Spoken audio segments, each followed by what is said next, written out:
يوضع الحليب الذي تم حلبه من الجاموس في إناء أو كما معروف باللهجة العراقية الطشت، وعلى نار هادئة، ويحرك باستمرار تحريكا جيدا. وبعد إنزاله من على النار توضع فوقه سلة من الخوص ويغطى بغطاء جيد ويترك حتى الصباح الباكر. أول خطوة نشخر الحليب بالصفرية النظيفة ونرد نفوره، نشعل الطباخ ونفوره، نرد نطرقه. ورا ما نطرقه نجيب السلة نخليها ووسطها ناعمة كدري أو منها الوصل النظيفة الزينة، ونخلي وراها بطانية خليه لمدة 24 ساعة. يعني إذا نفوره بالأربعة العصر نقعد له بالأربعة بالليل.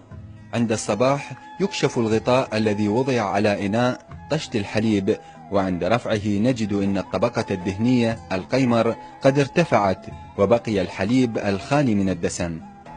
يا اسم الرسول، هسه أصبح الملك لله. نكشفه، صارت الساعة بالأربعة بالليل، نكشف القمر، أصبح قمر. دا نقش النوب من عنده قمر.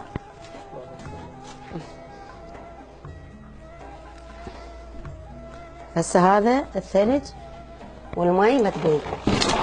نجيب السكينة الناعمة صغيرة نشيب على شكل شياف فيخش الماء والثلج بالوسطة.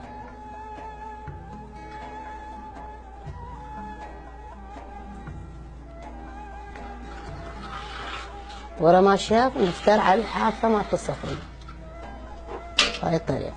ولأن نقطة ضعف القيمر الحرارة، فإن صناعه يحتاجون إلى الثلج حتى في فصل الشتاء لبقاء الدسومة والتماسك، وهذا الثلج يجلب من مناطق بعيدة ويثقل كاهل المربين، وبالأخص من سعره الذي يستمر بالصعود كلما اشتدت حرارة الجو.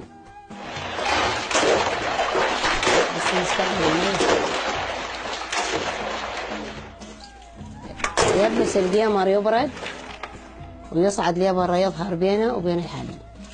بهاي الطريقة نرش المي والثلج.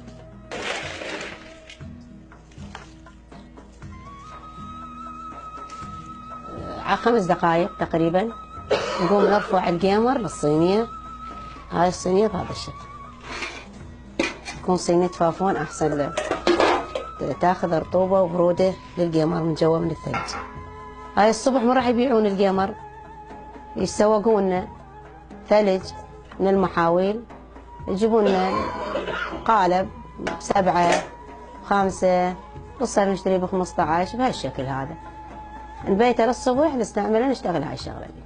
وحين الانتهاء من رفع القيمر يؤخذ الحليب غير الدسم المتبقي في الإناء ويوضع على النار بعد وضع الخميرة عليه للاستفادة منه في عمل اللبن الخاثر والجبن. هسه نرفع القمر. بسم الله.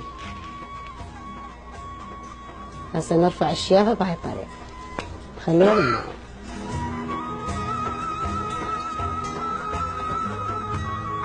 هسه شلون نرفع ثلج هذا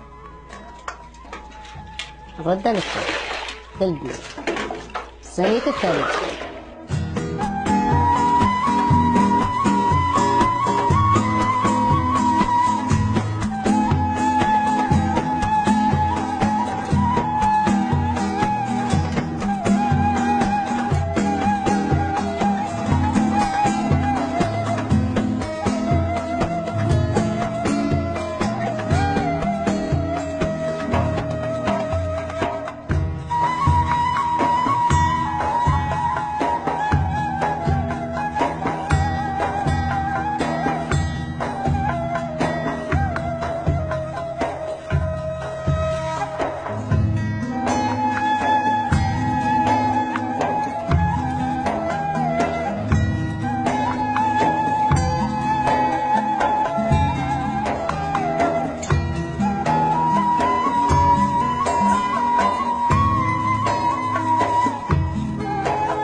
إطلالة شمس الصباح ينقل القيمر إلى السوق ومنه إلى المستهلك، ويبقى قيمر الحلة الهدية المفضلة التي يقدمها رب البيت إلى عزيز عليه أو إلى عائلته، أو ربما إلى عروسين في صباحهم المفعم بالسعادة.